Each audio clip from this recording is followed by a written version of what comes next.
இந்த தமிழ்நாட்டில் மே மாதம் 4ஆம் தேதி நடந்த அரசியல் மாற்றத்துக்கு நீங்க தான் காரணம்னு எல்லாரும் திட்டிட்டு இருக்காங்க. இந்த ஜென்சிக்கள் தான் ஓட்டு போட்டு விஜய் கொண்டு, ஜென்சிக்கள் போட்டு ஓட்டு போடல, தமிழ்நாட்டில் நிறைய பேர் ஓட்டு போட்டாங்க. இப்போ மக்கள் அந்த கூட்டு தொகையா இல்ல, மக்கள் நீங்க கண்ணால பார்க்கவே முடியாது. கண்ணால் பார்க்க முடியாதவர்கள் நடத்திய போராட்டம் தான் 2017 போராட்டம். அன்னைக்கு யாரை எதிர்த்து அது இந்த போராட்டம் நடந்ததுன்னு யோசித்து பாருங்க. நீதிமன்றத்தையும் மத்திய அரசையும் எதிர்த்து.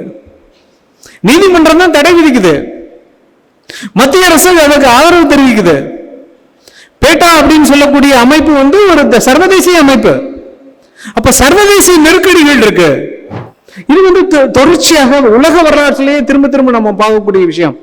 எப்பொழுதுமே ஒரு பிரம்மாண்டம் முதலில் தோல்வியாகவும் அதற்கு அப்புறமாக அது கேலியாகவும் பார்க்கப்படும் வரலாறு. அவர்கள் ஓடி போகாமல் கொத்தடிமைகளாக அந்த வியாபாரிகளின் அருகிலேயே இருக்க வேண்டும், அடிமைகளாகவே இருக்க வேண்டும்ங்கிறதுக்காக அவர்களை நிர்வாணமாக வைத்திருந்தார்கள் அப்படின்னு எழுதுறார். 4 இடங்களை என்னால் அடையாளம் காட்ட முடிந்தது. 1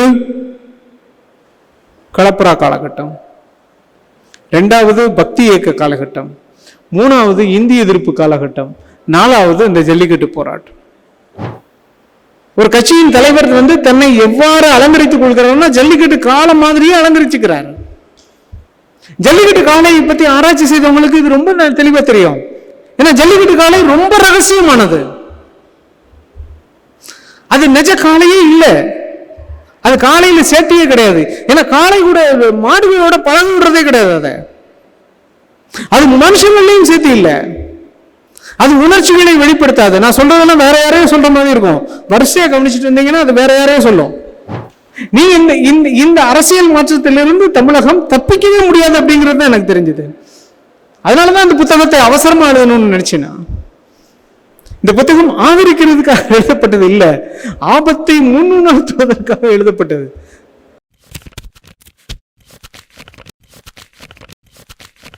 இதுவரை நாம் இந்த நூலை பற்றிய பல்வேறு பார்வைகளை கேட்டோம். இப்போது அந்த பார்வைகளுக்கு பின்னால் இருக்கும் சிந்தனையாளரை சந்திக்கும் தருணம். தமிழ் சிந்தனை உலகில் நாட்டுப்புறவியல், பண்பாட்டு ஆய்வுகள், வரலாறு, மானிடவியல், இலக்கியம் என பல்வேறு அறிவுத்தளங்களில் தொடர்ந்து உரையாடலை உருவாக்கி வரும் முக்கியமான ஆய்வாளர்களுள் ஒருவர் பேராசிரியர் தர்மராஜ் அவர்கள்.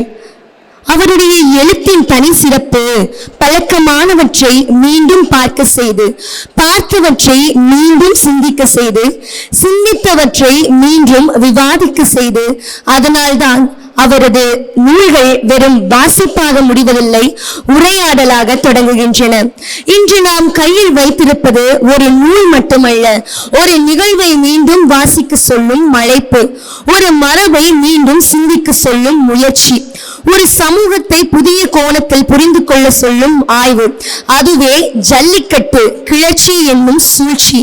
அத்தகைய அனுபவத்தை நமக்கு வழங்க வந்திருப்பவர் பேராசிரியர் தர்மராஜ் அவர்கள். நாட்டார் வழக்காட்சியலில் முதுகலை பட்டமும் ஜவஹர்லால் நேரு பல்கலைக்கழகத்தில் முனைவர் பட்டமும் பெற்ற இவர் மதுரை காமராசர் பல்கலைக்கழகத்தின் நாட்டுப்புறவியல் மற்றும் பண்பாட்டு ஆய்வுகள் துறையின் பேராசிரியராகவும் துறை தலைவராகவும் பணியாற்றியுள்ளார். கழகக்காரர்களும் எதிர்கதையாடல்களும், சனங்களின் சாமிகள், தமிழ் நாட்டுப்புறவியல் என இவரது பல நூல்கள் நமக்கு பழக்கமான சமூக நிகழ்வுகளை புதிய ஆய்வு பார்வையில் அணுகும் எழுத்தாளர். அந்த வரிசையில் இன்று நாம் உரையாடி கொண்டிருக்கும் ஜல்லிக்கட்டு கிளர்ச்சி என்னும் சூழ்ச்சி என்ற நூலும் ஒரு பண்பாட்டு நிகழ்வாக மட்டுமல்லாமல் சமூகம் மற்றும் வரலாற்று பார்வையில் ஆராயும் முக்கியமான ஆய்வு நூலாக அமைந்துள்ளது. இதுவரை இந்த நூலை பற்றிய பல்வேறு கருத்துக்களை கேட்டோம். இப்போது அந்த நூலின் சிந்தனையையும் அதன் உருவாக்க பின்னணியையும் ஆசிரியரின் சொற்களிலேயே கேட்கும் நேரம். ஜல்லிக்கட்டு கிளர்ச்சி என்னும் சூழ்ச்சி நூலின் ஆசிரியர் பேராசிரியர் தர்மராஜ் அவர்களை தமது சிறப்புரையை வழங்க அன்புடனும் மரியாதையுடனும் அழைக்கிறோம். அவையோர் அனைவரும் கரவொலியுடன் அவரை வரவேற்போம். கேக்குதா நான் பேசுறது?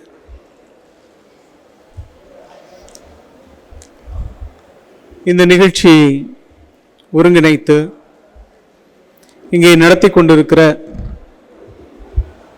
பிஷப் ஹீபர் கல்லூரியின் வரலாற்றுத்துறை தலைவர் ஃபெமிலா ஆண்டர்சன் அவர்களே,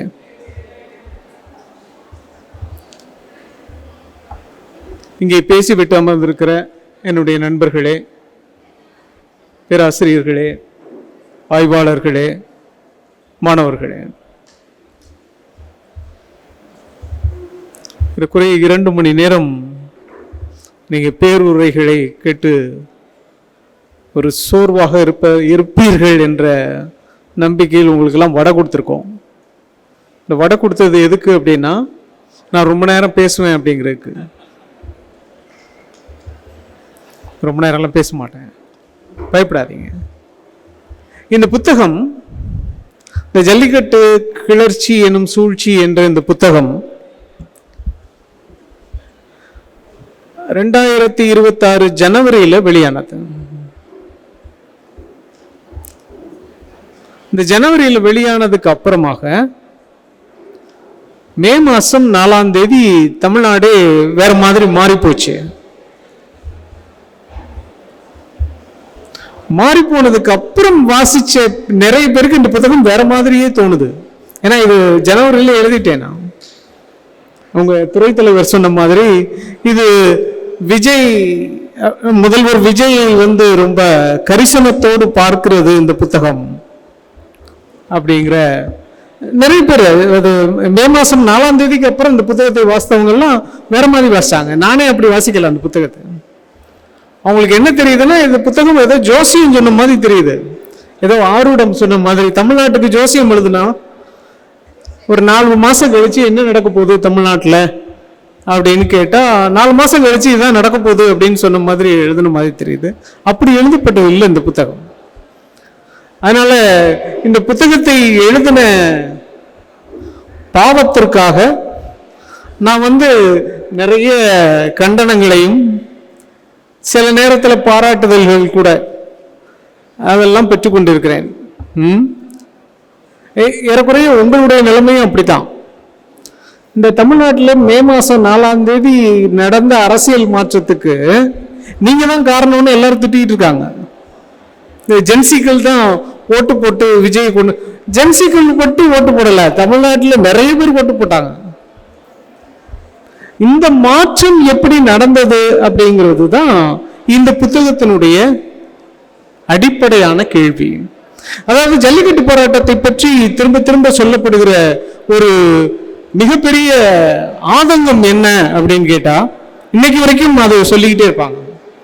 ஜல்லிக்கட்டு மாதிரியான ஒரு பண்பாட்டு விஷயத்திற்கு திரண்ட தமிழகம் ஏன் அதுக்கப்புறம் வேற எந்த விதமான பண்பாட்டு நெருக்கடிகளுக்கோ சமூக நெருக்கடிகளுக்கோ அல்லது சமூக கொடுமைகளுக்கோ ஏன் திரளவில்லை அப்படிங்கிற ஒரு கேள்வி திரும்ப திரும்ப கேட்கப்படுது. இன்னைக்கு வரைக்கும் திரளல. 2017 நடந்த ஜல்லிக்கட்டு போராட்டத்திற்கு அப்புறமாக அவ்வளவு பெரிய கொந்தளிப்பு அல்லது ஒரு பெரிய கிளர்ச்சி அல்லது ஒரு மக்களுடைய ஒரு ஒட்டுமொத்த ஒருமித்த தன்மை வேற எந்த பிரச்சனையிலையும் வரல. நீட்டு போராட்டத்திற்கு இப்படி நடக்கும் அப்படின்னு எதிர்பார்த்தாங்க, நிறைய பேர் எதிர்பார்த்தாங்க. அப்ப அனிதா மாதிரியான ஒரு பெண் தன்னுடைய உயிரையே மாய்த்து கொண்ட பொழுது ஒட்டுமொத்த தமிழகமும் இதுல கொந்தளிக்கும் அப்படின்னு எதிர்பார்த்தாங்க, நடக்கல. இப்ப எதிர்பார்த்தாங்க. இந்த கரப்பான் பூச்சிகளுடைய போராட்டம் டெல்லியில நடந்து கொண்டு இருந்த பொழுது அது தமிழகத்திலே ஒரு பெரிய அளவுல வெடிக்கும் அப்படின்னு எதிர்பார்த்தாங்க, நடக்கல. இந்த புத்தகத்தினுடைய அடிப்படையான கேள்விதான், ஏன் மக்கள் ஜல்லிக்கட்டுக்காக மட்டும் போராடினார்கள், வேற எதுக்கும் வரமாட்டேன்றாங்க. மக்கள்லாம் நான் உங்களை மட்டும், நான் ஜென்சி மட்டுமே சொல்லல, இளைஞர்கள்லாம் போராடினாங்க இப்ப வரல அப்படிங்கிற அந்த குற்றச்சாட்டுக்கு போகவே இல்லை.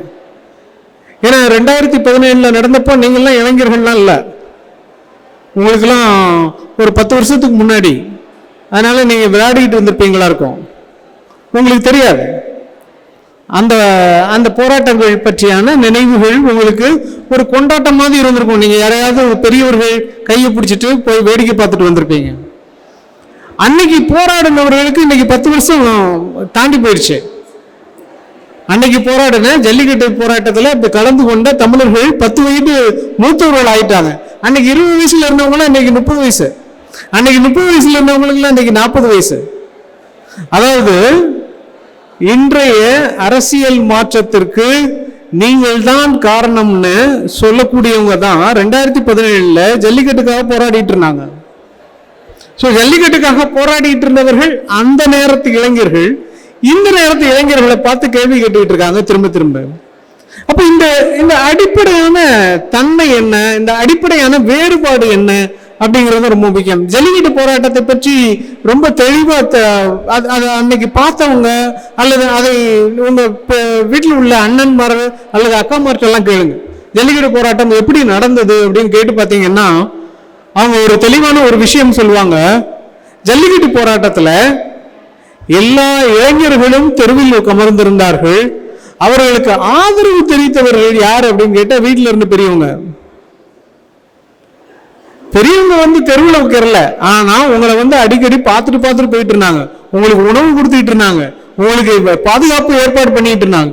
அதனால அன்னைக்கு வந்து இளைஞர்கள் மட்டும் நடத்தின போராட்டம் இல்ல. அது 2017 ஜல்லிக்கட்டு நடந்த ஜல்லிக்கட்டு போராட்டம் இளைஞர்கள் நடத்தின போராட்டம் மட்டும் இல்லை, அது தமிழர்கள் நடத்தின போராட்டம். ஒட்டுமொத்த தமிழ்நாடும் அந்த போராட்டத்தில் இறங்கிருந்துச்சு. ஆச்சரியப்படும் விதத்துல என்ன நடந்தது அப்படின்னு கேட்டா தெருவில் இறங்கி உட்கார்ந்திருந்தவர்கள் இளைஞர்களாக இருந்தார்கள்.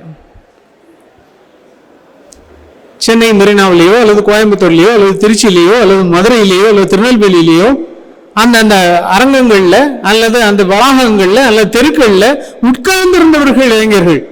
ஆனா அவர்களை பாதுகாத்தவர்கள் எல்லாம் மத்தவங்க, அவங்களுக்கு உணவு அனுப்பியவர்கள் எல்லாம் பெரியவர்கள் தான். அந்த நேரத்தில் நடந்த நிகழ்வு நீங்க அதுக்கப்புறம் வேற எங்கேயுமே பார்க்கல.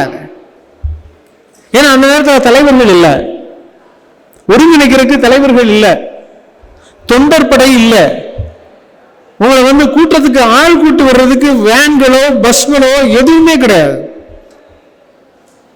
உங்களுக்கு அதுக்கு முன்னாடி வரைக்கும் மாநாடு நடத்தின பழக்கத்துல உங்களுக்கு உணவு ஏற்பாடு பண்றதுக்கு யாருமே கிடையாது. ஆனாலும் அந்த போராட்டம் ஒட்டுமொத்த தமிழகத்தின் போராட்டமாக இருந்தது. இது எப்படி நடக்குது, இது எப்படி நடந்தது அப்படிங்கிறது தான் அடிப்படையான கேள்வி. இந்த கேள்வியை வைத்துக் கொண்டுதான் இந்த புத்தகமே ஆரம்பிக்குது. இப்ப இந்த கேள்வியை வைத்துக் கொண்டு இந்த புத்தகம் ஆரம்பிக்கும் பொழுது என்ன தெரிய வருது அப்படின்னு கேட்டா அந்த வளாகத்துல இப்ப மெரினாவிலேயே என்ன பேசினார்கள், என்ன பேச்சு பேசப்பட்டது அப்படின்னு கேட்க போனா ஜல்லிக்கட்டு தடைக்கான விலக்கு கோரப்பட்டது அப்படிங்கிற ஒற்றை விஷயம் மட்டும் இல்ல. இப்ப நீங்க வாசித்தீங்கல்ல, ஒரு பெரிய உறுதிமொழி வாசித்தீங்க இல்லையா, இந்த உறுதிமொழியும் அங்கே பேசப்பட்டது. அந்நிய பானங்களை அல்லது அந்நிய பொருட்களை அறவே வெறுப்போம், பசுமைக்கு திரும்புவோம், தன்னிறைவு அடைவோம், நம்ம பண்பாட்டு விஷயங்களை பாதுகாப்போம், இது அத்தனையும் பேசப்பட்டுச்சு. அப்ப அந்த போராட்ட களம் என்னவாக அமைந்திருந்தது அப்படின்னு கேட்டா ஜல்லிக்கட்டு தடையை நீக்குவது மட்டும் இல்ல, அதை ஒட்டியான எல்லா அரசியல் விஷயங்களையும் அங்கு பேசப்பட்டது அப்படிங்கிறது வரலாறு. 2017 அதான் நடந்துச்சு. இப்படி இது பல்வேறு அரசியல் விஷயங்கள் அங்கே பேசப்பட்டன. பல்வேறு அரசியல் விஷயங்கள் அங்கே பேசப்படுவதற்கான தன்மை எவ்வாறு உருவானது, எப்படி இந்த மாதிரியான ஒரு கொந்தளிப்பு உருவானது, எப்படி இந்த மாதிரியான ஒரு பெரிய போராட்டம் அங்கே வந்து நடந்தது அப்படிங்கிறதும் கேள்வி கேட்கிறது அந்த புத்தகத்தினுடைய மிக முக்கியமான கேள்வியாக இருந்தது. ஏன்னா அது ஒரு பிரம்மாண்டமான போராட்டம். எந்த அரசியல் கட்சியும் இதுவரைக்கும் அப்படி ஒரு போராட்டத்தை நடத்தினதே இல்லை. அரசியல் கட்சிகளால் நடத்த முடியாத போராட்டம், சமூக சீர்திருத்த அமைப்புகளால் நடத்த முடியாத போராட்டம், அல்லது நிறுவனங்களால் நடத்த முடியாத போராட்டம் மக்களால் நடத்தப்பட்டது. எப்படி அரசியல் கட்சிங்கிறது நம்ம கண்ணால பார்க்க முடியும், யார் யார் அரசியல் கட்சிங்கிறது, ஏன்னா அது ஒரு கட்டுக்கோப்பான ஒரு ஒழுங்கமைப்பு. நிறுவனம் அப்படிங்கிறது நம்ம கண்ணால பார்க்க முடியும், அதுக்கு ஒரு தலைவர் இருப்பார், அதுக்கு ஒரு செயலாளர் இருப்பார், அதுக்கு உறுப்பினர்கள்லாம் இருப்பாங்க, ஒரு கண்ணுக்கு தெரிகிற ஒரு விஷயம். சமூக சீர்திருத்த குழுக்கள் அப்படிங்கிறது கண்ணால் பார்க்க முடிகிறது. ஆனா மக்களை யாராவது கண்ணால் பார்க்க முடியுமா? மக்கள்னா யார்? எங்க இருக்காங்க? யாரெல்லாம் சேர்ந்தது? மக்கள். மக்கள்னா எத்தனை பேர்? மக்கள் நடத்திய போராட்டம் அப்படின்னா தமிழ்நாட்டினுடைய ஒட்டுமொத்த மக்கள் தொகை 8 கோடின்னு சொல்றோம். 8 கோடி பேரும் மக்கள் இதுல சேர்ந்துக்குவாங்களா? இப்ப மக்கள் அந்த கூட்டு தொகையா? இல்ல. மக்கள் நீங்க கண்ணால பார்க்கவே முடியாது. கண்ணால் பார்க்க முடியாதவர்கள் நடத்திய போராட்டம் தான் 2017 போராட்டம். இப்ப புரியுதா நான் சொல்றது? ஏன் கண்ணால் பார்க்க முடியாத நபர்கள் ஒரு போராட்டத்தை வெற்றிகரமாக நடத்துகிறார்கள் என்றால் அந்த போராட்டம் எப்படி நடக்கிறது? ஏன் அதுக்கப்புறம் நடக்க மாட்டாங்க? இதுதான் இந்த புத்தகத்தினுடைய அடிப்படையான கேள்வி. இந்த புத்தகம் இந்த கேள்வியை வைத்துக் கொண்டு போகும்போது ஏன் அப்படின்னா அது அந்த 2017 நடந்தது ஒரு மிகப்பெரிய சக்தியை எதிர்த்து நடந்த போராட்டம். அன்னைக்கு யாரை எதிர்த்து அது இந்த போராட்டம் நடந்ததுன்னு யோசித்து பாருங்க. நீதிமன்றத்தையும் மத்திய அரசையும் எதிர்த்து. நீதிமன்றம் தான் தடை விதிக்குது, மத்திய அரசு அதற்கு ஆதரவு தெரிவிக்குது. பேட்டா அப்படின்னு சொல்லக்கூடிய அமைப்பு ஒரு சர்வதேச அமைப்பு. அப்ப சர்வதேச நெருக்கடிகள் இருக்கு. இங்கே இந்தியாவில் நாம் உயர்ந்த நிலைன்னு நம்பக்கூடிய நீதிமன்றம் அந்த தடையை விதிக்குது.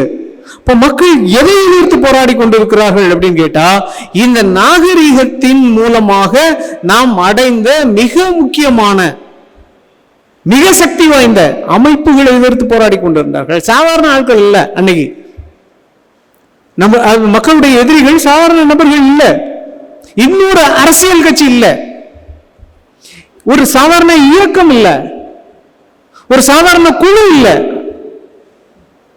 அன்றைக்கு இருந்த எதிரிகள் யாராக இருந்தார்கள்னா சர்வ வல்லமை படைத்தவர்களாக இருந்தார்கள்.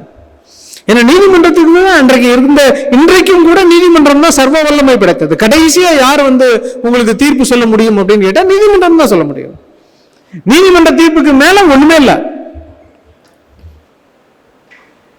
அதை எதிர்த்து போராடியவர்கள் வெற்றி பெற்றார்கள் தான் வரலாறு. அப்ப இது எப்படி நடக்குது? இந்த கொந்தளிப்பு எப்படி ஏற்படுச்சு? இந்த போராட்டம் எப்படி உருவானது? இன்னும் 2017 நடந்த ஜல்லிக்கட்டு போராட்டத்தை நீங்க உற்று கவனிக்கும் பொழுது ஜல்லிக்கட்டுங்கிற விஷயம், தடை அப்படிங்கிற அந்த ஏற்பாடு எல்லாம் 2017 ஆரம்பிச்சது இல்ல, அதற்கு முன்னாடி இருந்தே ஆரம்பிக்குது.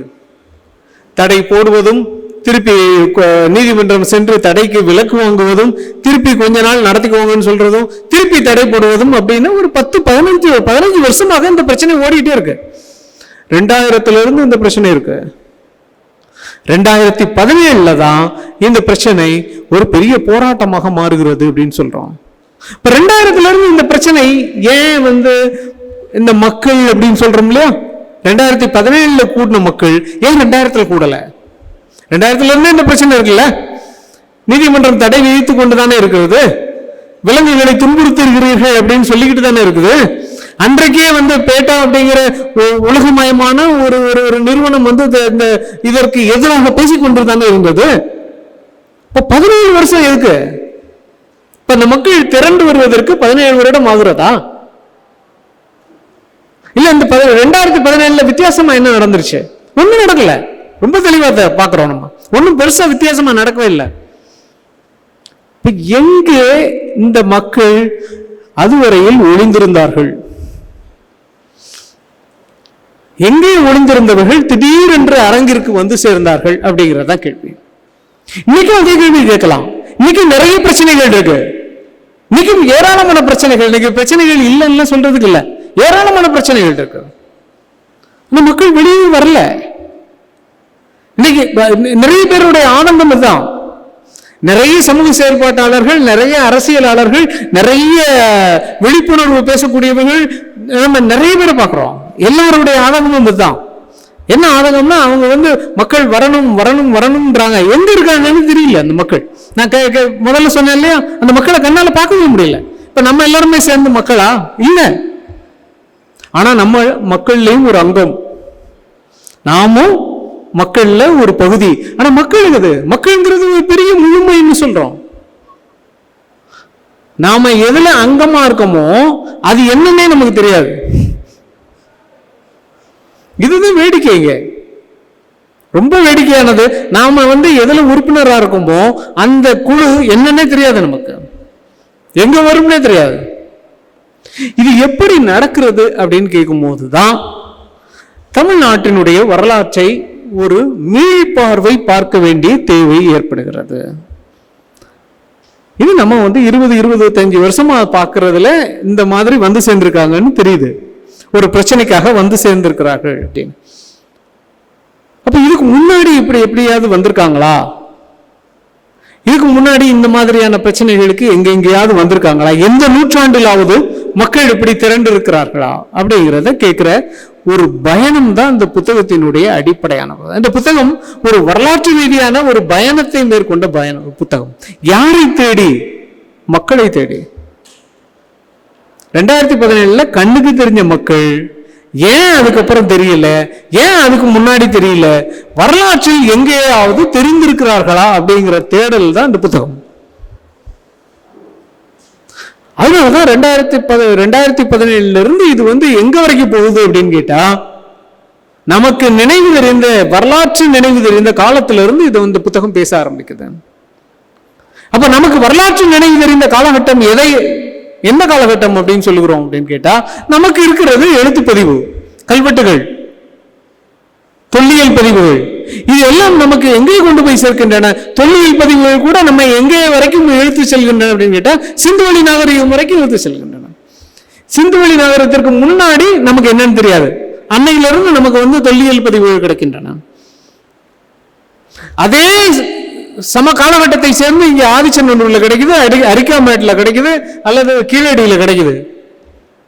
ஏறக்குறைய 3000-4000 ஆண்டுகளுக்கும் முந்தைய ஒரு தொல்லியல் பதிவுகள். இந்த பதிவுகள்ல எங்கேயாவது இருக்குதா? எங்கேயாவது மக்கள் வந்திருக்கிறார்களா? இப்ப விரும்பணும் மக்களை மட்டும் தேடிக்கிட்டு இருந்தா எங்கேயுமே, ஏன்னா கண்ணுக்கு தெரியாத எப்படி தேடுறது? அதனால துணைக்கு கண்ணுக்கு தெரிகிற ஒரு ஆளை இந்த புத்தகம் துணைக்கு கூட்டிக் கொண்டே போகிறது. அது யாருன்னு கேட்டா, 2017 காளைக்கு ஒரு பிரச்சனைன்னு எல்லாரும் வெளியே வந்தாங்க. ஒருவேளை காளையை போய் தேடி போனா காளைக்கு வேற ஏதாவது பிரச்சனைக்கு வந்திருக்காங்களான்னு கண்டுபிடிக்கலான்னு காளையோடு தேடி போகிறோம். கண்ணுக்கு தெரியாத மக்களையும் கண்ணுக்கு தெரிந்த காளையையும் ஒரு 3000-4000 வருடமாக தமிழ்நாட்டில் எங்கெங்கேயாவது பார்க்க முடிகிறதா அப்படிங்கிற பயணம் தான் இந்த புத்தகம். அதனாலதான் இந்த புத்தகம் வரலாற்று ரீதியாக மிக முக்கியமான ஏராளமான விஷயங்களை திரும்ப திரும்ப பேசுகிறது அப்படின்னு சொல்றோம். அப்ப தமிழ் வரலாறு அப்படின்னு எடுத்தா நான் உங்களுக்கு சொல்றேன் இல்லையா, 3000-4000 வருடங்களான இப்ப பிரம்மாண்டத்தை எதிர்கொள்ள ஆரம்பிக்கிறோம் அப்படிங்கிறது ரொம்ப முக்கியம்.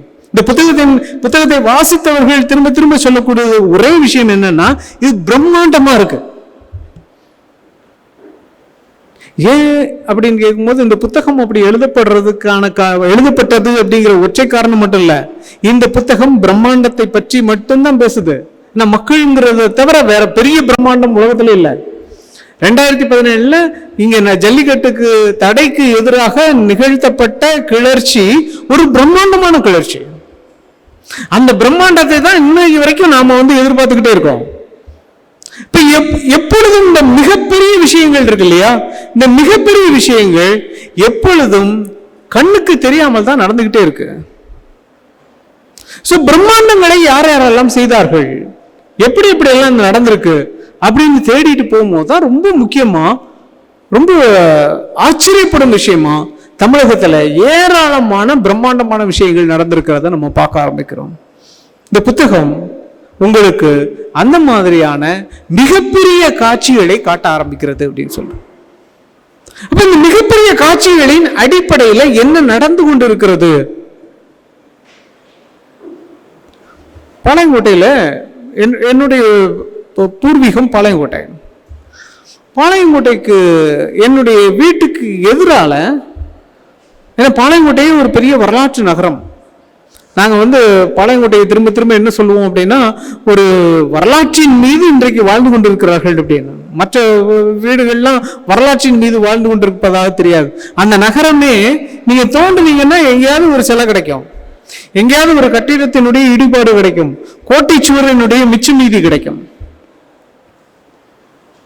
என்னுடைய வீட்டுக்கு எதிர்த்தாப்புல இருக்கிறது கிளாரிந்தா கோயில். கிளாரிந்தா யாருன்னு தெரியுமா உங்களுக்கு, வரலாற்று மாணவர்களுக்கு? கிளாரிந்தா அப்படிங்கிறது தஞ்சாவூர் பகுதியில் இருந்து முதலாக காப்பாற்றப்பட்ட சதியில் கொல்லப்பட வேண்டிய ஒரு பெண். சதியால் கொல்லப்பட வேண்டிய ஒரு பெண்ணை தஞ்சாவூர் பகுதியிலிருந்து காப்பாத்துறாங்க. ஸ்குவாட்ஸ்ன்னு சொல்லக்கூடிய ஒரு பாதிரியார் அந்த பெண்ணை காப்பாற்றிட்டு, அது வந்து சதியால் கொல்லப்பட வேண்டிய பெண். அவ கணவன் இறந்த உடனே சதி மேடையில் ஏத்திட்டாங்க. மராட்டிய பெண் அந்த மேடையிலிருந்து காப்பாற்றி அவரை வந்து திருநெல்வேலிக்கு கூட்டிட்டு வர்றார் ஸ்குவாட்ஸ். அவங்களுடைய கல்லறை எங்க வீட்டுக்கு எதிர்த்தாப்புல. இடது பக்கம் பார்த்தா உங்களுக்கு தெரியும், உங்களுடைய துறை தலைவருக்கு தெரியும், அவங்க படித்த கல்லூரிக்கு எதிர்த்தாப்புல தான் இங்கிலீஷ் சர்ச்சுன்னு ஒன்று இருக்கு. அது எங்க வீட்டுக்கு இடது பக்கம். அந்த இங்கிலீஷ் சர்ச்சில் யாருடைய கல்லறை இருக்கும் அப்படின்னு கேட்டா ஆஷ் துறையோட கல்லறை இருக்கும். ஆஷ் வாஞ்சிநாதன் கொன்னார் இல்லையா, அந்த கலெக்டர் ஆஷோட கல்லறை. எதிர்த்தாப்புல கிளாரிந்தாவுடைய கல்லறை, இடது பக்கம் ஆஷோட கல்லறை. வலது பக்கம் என்னன்னு பார்த்தா ஒரு பாப்பாத்தி கிணறுன்னு ஒரு கிணறு இருக்கு. அது யார் கட்டின கிணறு அப்படின்னா கிளாரிந்தா தோண்டின கிணறு. கிளாரிந்தா பிராமின். அங்க வந்து கிறிஸ்தவ மதத்துக்கு மாறி அவங்க நிறைய இந்த மாதிரியான சமூக சேவைகள்லாம் செய்த பிறகு கிணறு தோண்டி கொடுக்கிறது ஒரு பெரிய மிக முக்கியமான சமூக சேவையாக இருந்தது. அந்த பாப்பாத்தி கிணறுன்னு சொல்றது. இந்த கிளாரிந்தா இந்த மாதிரியான ஒரு கிறிஸ்தவ ஊர்ல இருந்து உருவான மிகப்பெரிய கற்பனை என்னவாக இருந்தது அப்படின்னு கேட்டா, ஜான் கிறிஸ்டியன் அருளப்பர்னு ஒரு தாள் உருவானார். அவர் வந்து தமிழ்நாடு. John Christian Arulappan. அந்த ஜான் கிறிஸ்டியன் அருளப்பன் யாரு அப்படின்னு சொன்னா, உங்களுக்கு வந்து இன்னைக்கு வரைக்கும் வரலாற்று ஆசிரியர்கள் நிறைய பேர் அதை வந்து சொல்லியிருக்க மாட்டாங்க. வரலாற்றில் மறக்கடிக்கப்பட்ட ஒரு நபர். ஏறக்குறைய 1810 இருந்து 1867 வரைக்கும் வாழ்ந்த நபர். அவர் தமிழாள். அவர் பேர் அருளப்பன். ஜான் கிறிஸ்டியன் அருளப்பன் பேரு. அவர் ஒரு பிரம்மாண்டமான கற்பனையை செய்தார். இப்போ பிரம்மாண்டமான கற்பனைகள் வந்து தமிழகத்துக்கு புதிது அல்ல. அவர் ஒரு பிரம்மாண்டமான கற்பனையை செய்தார். என்ன பிரம்மாண்டமான கற்பனை அப்படின்னு கேட்டா, அவர்தான் முதல் முறையாக சாதாரண மக்களும் இறைவனிடம் பேசுவதற்கான மொழியை கண்டுபிடித்தார் அப்படின்னு சொன்னோம். இது இன்னைக்கு நீங்க வந்து கேட்டீங்கன்னா நம்ம வந்து ரொம்ப கேளிக்கையாகவும் அல்லது ரொம்ப கேலி பண்ணக்கூடிய ஒரு இந்த அந்நிய பாசைன்னு ஒண்ணு கேள்விப்பட்டிருக்கீங்களா? இன்னைக்கு அந்நிய பாசைன்னு, அந்நிய பாசையில பேசிக்க இந்த பெந்தகோஸ்துன்னு கேள்விப்பட்டிருக்கீங்களா? சுவிசேஷ கூட்டங்கள் கேள்விப்பட்டிருக்கீங்களா? சுவிசேஷ கூட்டங்கள் பெந்தகோஸ்து. அங்க வந்து ஒரு மாதிரி ஆவி வந்தவர்கள்லாம் ஒரு மாதிரியா பேசுவாங்க, விதவிதமான பாசைகள்ல பேசிக்கிட்டு இருப்பாங்கன்னு. இந்த அந்நிய பாசையை கண்டுபிடிச்சவரே இந்த ஜான் கிறிஸ்டியன் அருளப்பன் தான். இது இன்னைக்கு கேள்வி பண்ணக்கூடிய ஒரு விஷயமா இருக்கு. ஆனா அது ஆரம்பிக்கப்பட்ட போது அதனுடைய முக்கியத்துவம் என்னவாக இருந்தது அப்படின்னு கேட்டா, நீங்க வந்து வரலாற்றுல வந்து அந்த பகுதிகள்லாம் வரலாற்றுல உங்களுக்கு சொல்லி தரப்படுறது இல்லை. ஏன்னா இந்த வரலாறுகள் எல்லாம் வெளியே எழுதப்பட்டது இல்லை. அவர் என்னவாக செய்ய ஆரம்பித்தார் அப்படின்னு கேட்கும்போது, எழுத படிக்க தெரியாதவர்கள் எப்படி கடவுள்கிட்ட பேசுறது? கிறிஸ்தவ மதம் திரும்ப திரும்ப என்ன சொல்லியது அப்படின்னா, பைபிள் வழியாக கடவுளிடம் பேச முடியும் அப்படின்னு. பைபிள் வழியாக தான் கடவுள் உங்ககிட்ட பேசுறாரு. பைபிள் வழியாக தான் கடவுள் உங்ககிட்ட பேசுறாரு. அப்புறம் உங்களுக்கு எழுத படிக்க தெரிஞ்சிருக்கணும் இல்லையா?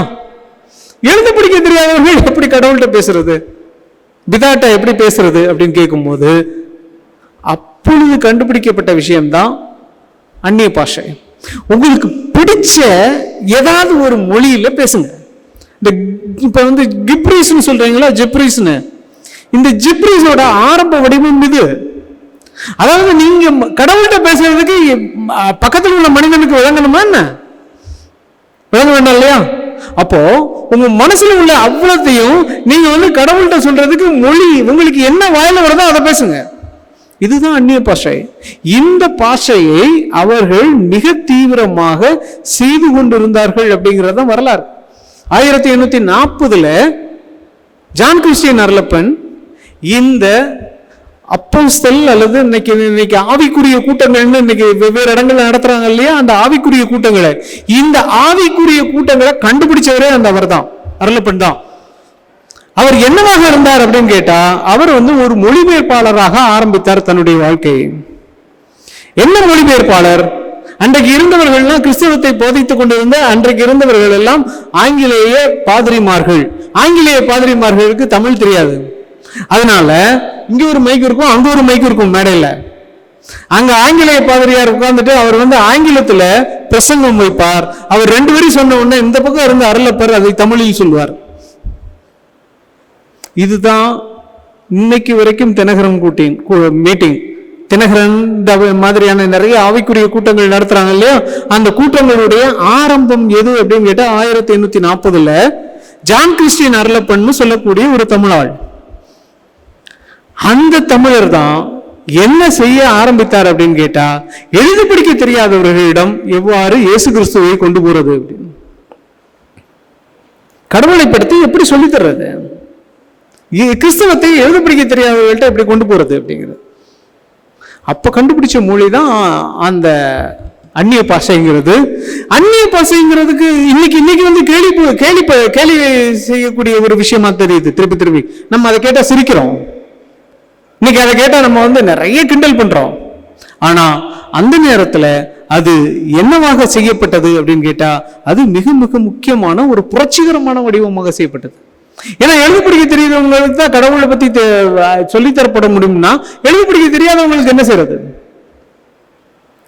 இதை உலகம் முதல் மழை அப்படின்னு சொல்லுது. இந்த ஃபர்ஸ்ட் பீரியட் ஆஃப் ரெய்னிங்னு சொல்லிச்சு. கடவுள் மழையாக பெய்தார் அப்படிங்கிறது கிறிஸ்தவ தியாலஜி, கிறிஸ்தவ இறையியல் அப்படித்தான் சொல்லுது. 2வது மழை எங்க பெஞ்சது அப்படின்னு கேட்டா, ஆப்பிரிக்க அமெரிக்கர்கள் மத்தியில பெஞ்சது. அதிலிருந்து தான் உங்களுக்கு யாரெல்லாம் உருவானார்கள்னா, ஆப்பிரிக்க அமெரிக்கர்களுடைய விடுதலை போராட்டமே அதுல தான் உருவானது. 2வது மழைன்னு, தி செகண்ட் ரெய்னிங் அப்படின்னு. முதல் மழை எங்க நடந்தது அப்படின்னா தமிழ்நாட்டில தான் பெஞ்சது.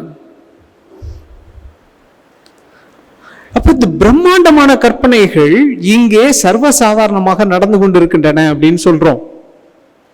ஆனா அந்த பிரம்மாண்டமான கற்பனைகள் நாளடைவில் என்னவா மாறப்படுது? கேலியாகவும் கிண்டலாகவும் மாற்றப்படுகின்றனங்கிறது தான் வரலாறு. இது தொடர்ச்சியாக உலக வரலாற்றிலேயே திரும்ப திரும்ப நம்ம பார்க்கக்கூடிய விஷயம். எப்பொழுதுமே ஒரு பிரம்மாண்டம் முதலில் தோல்வியாகவும் அதற்கு அப்புறமாக அது கேலியாகவும் பார்க்கப்படும் வரலாறு. இதற்கு அப்புறம் ஒரு நபர் கிளம்பி வந்தார், இந்த ஜான் கிறிஸ்டியன் அருளப்பனுக்கு காலத்துக்கு அப்புறம். அந்த நபரோட பேரு மோசஸ் முத்துமாலைன்னு பேரு. அவரையும் நீங்க கேள்விப்பட்டிருக்க மாட்டீங்க வரலாற்றில். அவரையும் உங்களுக்கு நிறைய பேருக்கு தெரியாது. மோசஸ் முத்துமாலை நாசரேத் ஊரை சார்ந்தவர், இருக்கக்கூடிய நாசரேத் ஊரை சார்ந்தவர். அவர் யாரால் மதம் மாற்றப்பட்டவர்னா கால்டுவெல்லால் மதம் மாற்றப்பட்டவர். அந்த மோசஸ் முத்துமாலைன்னு சொல்லக்கூடிய அந்த தமிழர் என்ன பிரம்மாண்டமான கனவை கண்டார் அப்படின்னு கேட்டா, வழக்கமா உங்களுக்கு மேற்கத்திய அல்லது ஐரோப்பிய பாதிரிமார்கள் தான் உங்களுக்கு பெரிய பெரிய விஷயங்கள்லாம் செய்ய ஆரம்பிப்பாங்க. இந்த கல்லூரியை ஆரம்பித்தது ஐரோப்பிய பாதிரிமாரா இருக்கும், அல்லது உங்களுக்கு பெரிய பெரிய நிறுவனங்களை ஆரம்பித்தது ஐரோப்பிய பாதிரிமாரா இருக்கும். அந்த மோசஸ் முத்துமாலைங்கிற தமிழ் அப்போஸ்தலர் என்ன செய்ய ஆரம்பித்தார் அப்படின்னு கேட்டா, ஒரு பெரிய நிறுவனத்தை கனவு கொண்டார். அந்த நிறுவனத்துக்கு பேர் என்னவாக சொல்லப்பட்டது அப்படின்னா, பழியர்களின் மிஷன் அப்படின்னு சொல்லப்பட்டது. பழியர் அப்படிங்கிறது ஒரு பெரிய இதுவரைக்கும் புறக்கணிக்கப்பட்டு இருக்கிற மிக முக்கியமான ஒரு தமிழ் பழங்குடியினம். இந்த பழியர்களை பற்றி, இந்த பழியர்களுக்கு கிறிஸ்தவத்தையும் அல்லது அந்த பழியர்களுக்கு நாகரிகத்தையும் அல்லது இந்த பழியர்களுக்கு உணவு உடை போன்ற வசதிகளையும் ஏற்பாடு பண்ணி தருவதற்காக இவர் ஒரு பெரிய கனவு கண்டு ஒரு 15-20 வருடங்கள் அவரிடம் போய் வேலை செய்றார். அந்த மோசஸ் முத்துமாலை இந்த 20 வருடங்கள்ல என்ன வேலை செய்தார் அப்படிங்கிறத தினசரி நாட்குறிப்பேடு எழுதியிருக்காரு, டைரி எழுதியிருக்காரு. அந்த டைரி நமக்கு இன்னைக்கு கிடைக்குது. அந்த டைரியில திரும்ப திரும்ப நிறைய விஷயங்களை சொல்றார்.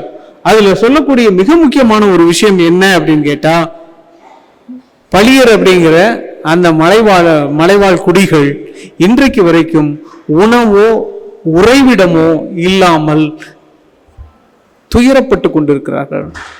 உணவு, உடை, உறைவிடம் எதுவுமே கிடையாது. அவர் என்ன சொல்றாரு, ஒரு கட்டத்துல எல்லாம் என்ன சொல்றாரு அப்படின்னு கேட்டா, இவர் அவர்களை போய் தேடி பார்க்கும்போது குகைகள்ல தான் ஒளிந்திருக்கிறார்கள். குகைகள்ல தான் வாழ்றது வழக்கம். அதாவது மரங்களுக்கு இடையில, மேல மரங்களுக்கு இடையில ஒளிந்திருக்கிறார்கள். இவர் போய் தேடி போய் இங்க 2 குடும்பங்கள் இருக்கு, அங்க 3 குடும்பங்கள் இருக்குன்னு தேடி போகும்போது அதுல இருந்து யாராவது ஒருத்தர் மட்டும் வெளியே வந்து இவர்கிட்ட பேசுவாங்களாம். ஆனா இவர் வந்து இறைவனை பற்றி போதிக்கிறதுக்காக போறார்.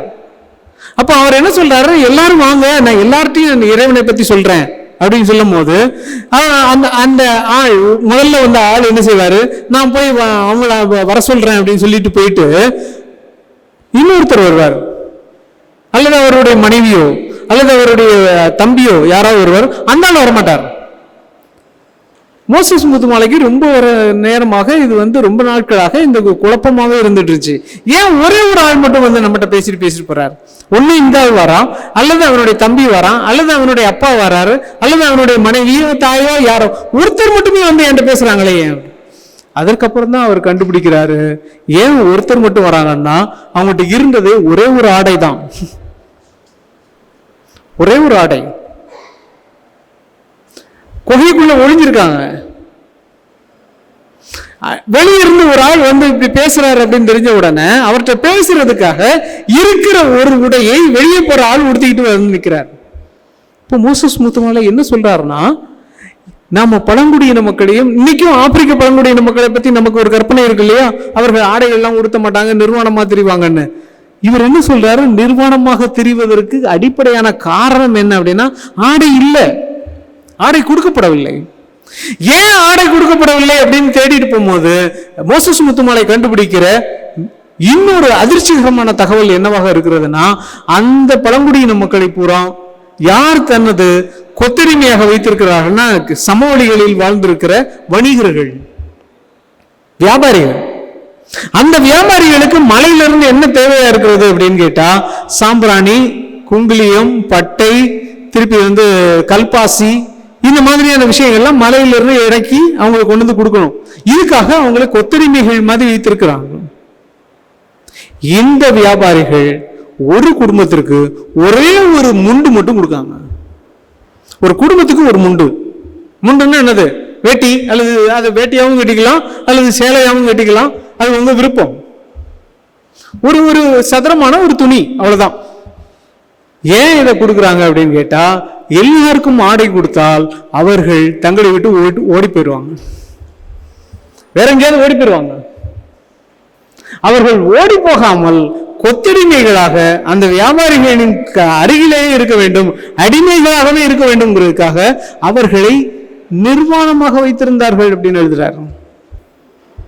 இப்ப நாம நினைச்சிட்டு இருக்கோம்னா, பழங்குடியின மக்கள்னா ஆதி காலத்துல எப்படி இருந்தாங்க, அல்லது பழங்குடியின மக்கள் எப்படி வாழ்ந்து கொண்டிருக்கிறார்கள், அவர்கள் நம்ம கண்ணுக்கு தெரிய மாட்டாங்க, காட்டுக்குள்ள போனா ஒளிஞ்சிக்குவாங்க, நம்மகிட்ட பேச மாட்டாங்க, நம்மளை பார்த்தா அவங்களுக்கு பிடிக்காது, அவங்க ஆடைகள்லாம் உடுத்த மாட்டாங்க, இலைகளை தான் உடுத்திக்குவாங்க, இதெல்லாம் சொல்றோம் இல்லையா. இது உண்மைக்கு இன்னொரு பக்கம். உண்மை என்ன அப்படின்னா, அவர்களுக்கு நம்ம ஆடையை கொடுக்கறது இல்லை. ஏன்னா அவர்கள் நமக்கு கீழ்ப்படிந்து நடக்க வேண்டும், அதாவது சமவெளியில் இருக்கிற வியாபாரிகள் அவர்களை கீழ்ப்படிந்து நடக்க வேண்டும் என்பதற்காக ஆடைகளை மறுத்திருக்கிறார்கள். உணவு கொடுக்கறது இல்ல, தீப்பெட்டி கொடுக்கறது இல்ல, பாத்திரம் கொடுக்கறது இல்ல. பாத்திரம் கொடுத்தா அவனே சமைச்சுக்குவான், தீப்பெட்டி கொடுத்தா அவனே சோறு வாங்கிக்குவான், உடை கொடுத்தா அவன் வேற இடத்துக்கு போயிடுவான். ஒரு கொத்தடிமையாக வைத்திருப்பதற்கு இது வந்து சமவெளியில் நீங்க பண்ணீங்கன்னா இதை விட கொடூரம் ஒண்ணுமே இருக்காது. இவர்களை காட்டுல இருக்கிற மலைவாழ் மக்களை பண்ணும்போது நாம எல்லாரும் என்ன நினைச்சிட்டு இருக்கோம்னா, மலைவாழ் மக்கள் இன்னும் நாகரீகம் அடையல, அவர்களுக்கு உணவு பழக்க வழக்கம்னு நாகரீகமாகல, அவர்கள் உணவு சமைத்து உண்கிற உணவு பழக்கத்தை அவர்கள் கற்றுக்கொள்ளவில்லை, அவர்கள் வீடு கட்டி கொள்வதற்கு கற்றுக்கொள்ளவில்லை, அல்லது அவர்கள் ஆடை விஷயத்துல இன்னும் வந்து எளிமையாக இருக்கிறார்கள், ஆடைகள்ங்கிறது அவங்க பழக்கத்திலே இல்லை, நிர்வாணம் அவங்களுக்கு ஒரு பெரிய பொருட்டாவே இல்லைன்னு நாம கற்பனை பண்ணிக்கிறோம். உண்மை என்ன அப்படின்னு கேட்டா, அவர்களை அப்படி இருத்தி வைப்பதுதான் யாருக்கு நல்லதா இருக்கு?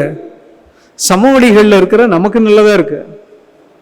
ஏன்னா அப்பதான் அவங்க எங்கேயும் ஓட மாட்டாங்க, நம்மளை அண்டியே இருப்பார்கள். மோசஸ் முத்துமாலை இதையெல்லாம் கேள்விப்பட்டு என்ன செய்ய ஆரம்பிக்கிறார் அப்படின்னு கேட்டா, அவர் அதுக்கப்புறம் சமவெளிகள்ல உள்ள எங்கெங்கெல்லாம் கிறிஸ்தவர்கள் இருக்காங்களோ, எங்கெங்கெல்லாம் கிறிஸ்தவ பள்ளிக்கூடங்கள் இருக்கோ, எங்கெங்கெல்லாம் கிறிஸ்தவ கல்லூரிகள் இருக்கோ, அத்தனை ஊர்களுக்கும் போய், அத்தனை இடங்களுக்கும் போய் இந்த மக்களை பத்தி சொல்லி, உங்கள்கிட்ட இருக்கிற பழைய ஆடைகளை தருங்க, உங்ககிட்ட பழைய சட்டி பானைகளை தருங்க, பழைய பண்ட பாத்திரங்களை தருங்கன்னு வாங்கிட்டு போய் அதை எல்லாம் விநியோகிக்கிறார். இது ஒரு சாதாரண மனிதன் 1905 1916 வரைக்கும் தமிழகத்தில் கண்ட பிரம்மாண்டமான ஒரு கனவு. ஒத்த ஆளா ஒரு பெரிய பழங்குடி இனத்தையே நாம் முன்னேற்றி விடலாம்னு அந்த மனிதன் ஒரு கற்பனை பண்ணார். அந்த கற்பனை எங்க தெரியுது அப்படின்னு கேட்டா, வரலாற்றுல எங்கேயுமே இல்லை, அவரை பற்றி எந்த குறிப்பும் இல்லை. ஒரே ஒரு குறிப்பு அவர் வெளியே வைத்திருக்கிற அவருடைய நாட்குறிப்பேடு தான். அந்த நாட்குறிப்பேடு 800 பக்கங்கள் இருக்கு. அந்த 800 பக்கங்கள் இருக்கிற நாட்குறிப்பேடு நான் இந்த பழங்குடி மக்களை தேடி ஆய்வுக்கு போன போது எங்க கண்டுபிடிச்சேன் அந்த நாட்குறிப்பேடுன்னா, தென்னிந்திய திருச்சபையுடைய பாளையங்கோட்டை மண்டலத்துல ஒரு குப்பை கூடையில, ஒரு குப்பை கூடங்களுக்கு மத்தியில் கண்டுபிடிச்சாது அந்த 800 பக்க நாட்குறிப்பேட்டை. ஏன்னா அதுதான் நாம் அதற்கு கொடுக்கிற மரியாதையாக இருந்தது. ஆனா அந்த நாட்குறிப்பேட்டில தான் பழங்குடியின மக்கள், தமிழ் பழங்குடியின மக்களை பற்றியான வேறொரு சித்திரம் நமக்கு வெளியே தெரிய ஆரம்பிக்கிறது. 20ஆம் நூற்றாண்டின் ஆரம்ப காலகட்டங்களில் இப்படித்தான் பழங்குடியின மக்கள் வாழ்ந்திருந்தார்கள்னா, ஒரு 2000 வருடங்களுக்கு முன்ன பழங்குடிகள் என்ன மாதிரியாக இருந்திருப்பார்கள் அப்படிங்கிறது தான் நமக்கு கற்பனை செய்யக்கூடிய மிக முக்கியமான ஒரு காரணமாக இருக்கு. அப்ப இந்த வரலாற்று நெடுகிலும் தமிழர்களை தேடி பார்க்கும்போது 4 இடத்துல அடையாளம் காட்ட முடிந்தது. இந்த மக்கள் 2017 வெளிப்பட்ட மக்கள் தமிழ் வரலாற்றில் வேறு எங்கெங்கெல்லாம் வந்திருக்கிறார்கள் அல்லது காணப்படுகிறார்கள் கேட்டபோது 4 இடங்களை என்னால் அடையாளம் காட்ட முடிந்தது. 1, களப்பிரா காலகட்டம், 2வது பக்தி இயக்க காலகட்டம், 3வது இந்திய எதிர்ப்பு காலகட்டம், 4வது இந்த ஜல்லிக்கட்டு போராட்டம். இந்த 4 இடத்திலையும் மிக முக்கியமான போராட்டங்கள் நடந்திருக்கின்றன. களப்பிரா பீரியட் அப்படின்னு சொல்லி நீங்க வரலாற்றை படிப்பீங்க, அது இருண்ட காலம்னு சொல்லப்படுது. ஆனா களப்பிரர் காலகட்டம் இருண்ட காலம் மட்டும்னு சொல்லப்படல, அதுக்கு பின்னாடி இன்னும் நிறைய விஷயங்கள் சொல்லப்படுது. என்ன சொல்லப்படுகிறது அப்படின்னு கேட்டா, முதல் களப்பிர மன்னர்கள் என்ன செய்ய ஆரம்பித்தார்கள் அப்படின்னா, மூவேந்தர்களாக சிதறுண்டு இருந்த தமிழகத்தை ஒரே குடையின் கீழ் கொண்டு வந்தார்கள்.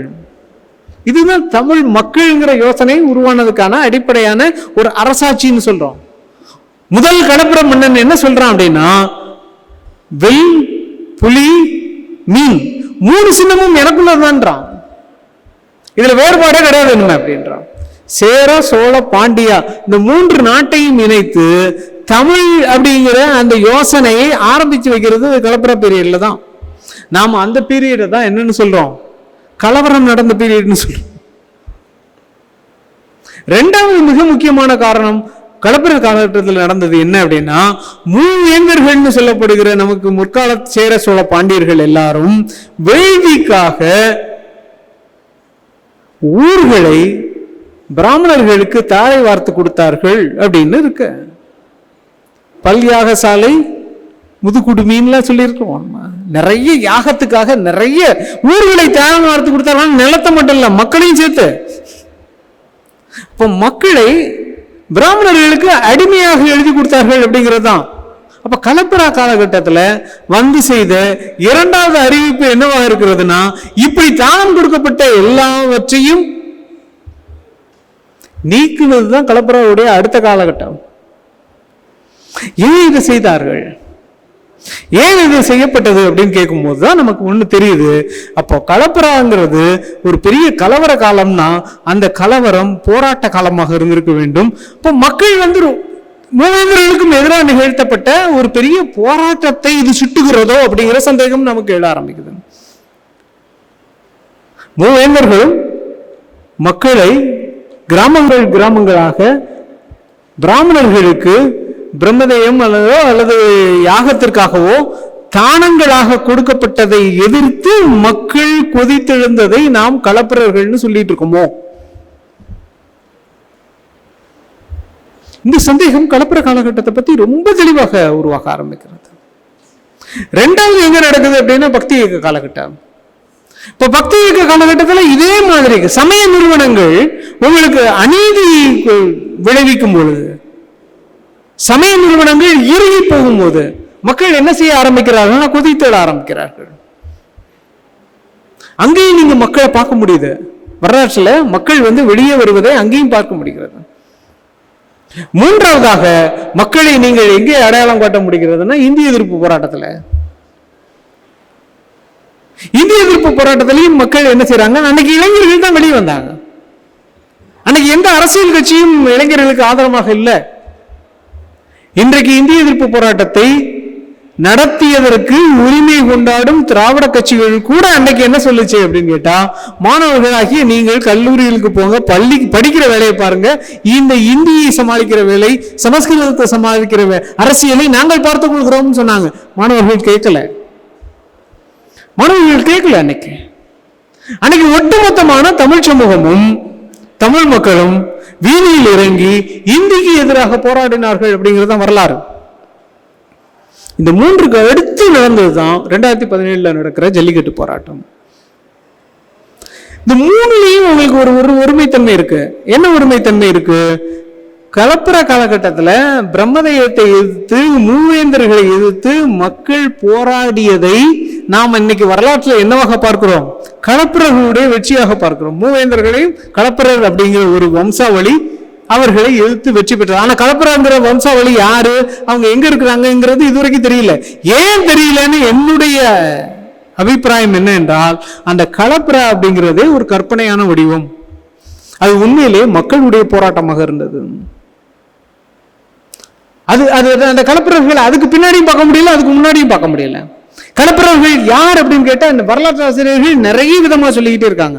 அவர்கள் மலையிலிருந்து இறங்கியவர்கள் அப்படின்னு சொல்றாங்க, கர்நாடக பகுதியிலிருந்து வந்தவர்கள் அப்படின்னு சொல்றாங்க. அன்னைக்கு கர்நாடகா, தெலுங்கு, உங்களுக்கு மலையாளம் அப்படிங்கிற தனித்தனி வேறுபாடுகள் எல்லாம் கிடையாது. அன்னைக்கு காலகட்டத்தில் எல்லாமே திராவிடம் தான், அல்லது எல்லாமே தமிழ் தான். 5 திரைகள்ல இருந்து தான் அன்னைக்கு வந்திருக்கணும். இப்ப 5 திரைகள்ல இருந்து தான் குறிஞ்சி நில பகுதியிலிருந்து வந்தவர்களாக இருக்கணும். அப்ப தமிழ் மக்கள் கொதித்து எழுந்த அந்த காலகட்டத்தை வரலாறு என்னவாக பதிவு செய்திருக்கிறதுனா, களப்பிரர் பேர்ல எழுதி வச்சிருக்கு. களப்பிரங்கிற ஒரு அரசர் பரம்பரையின் பேரில் எழுதி வைத்திருக்கிறது.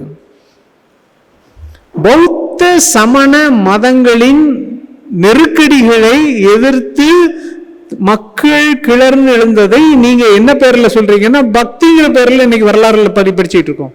பக்தி இயக்கம்னு, அது சைவ வைணவ எழுச்சின்னு நம்ம பேசிட்டு இருக்கோம். அப்போ அன்னைக்கு முதல்ல நடந்த மக்கள் எழுச்சியை களப்பிரர்கள் சொந்தம் கொண்டாடியது போல, இரண்டாவது நடந்த மக்கள் எழுச்சியை யார் சொந்தம் கொண்டாடி இருக்கிறாங்க?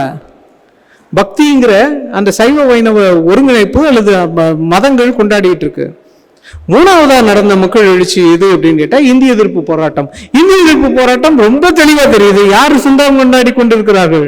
திராவிட கட்சிகள் சொந்தம் கொண்டாடிட்டு. அப்போ மக்கள் எப்பொழுதெல்லாம் ஒரு அநீதிக்கு எதிராக திரண்டு கொந்தளிக்க ஆரம்பிக்கிறார்களோ, அந்த கொந்தளிப்புகளையும் அந்த போராட்டங்களையும் பின்னால் வரலாறு வேறு பெயரில் சித்தரிக்கிறது இல்லையா? பிரம்மதேயத்துக்கு எதிர்த்து நடந்த போராட்டத்தை களப்பிரர்னு சொல்றோம்.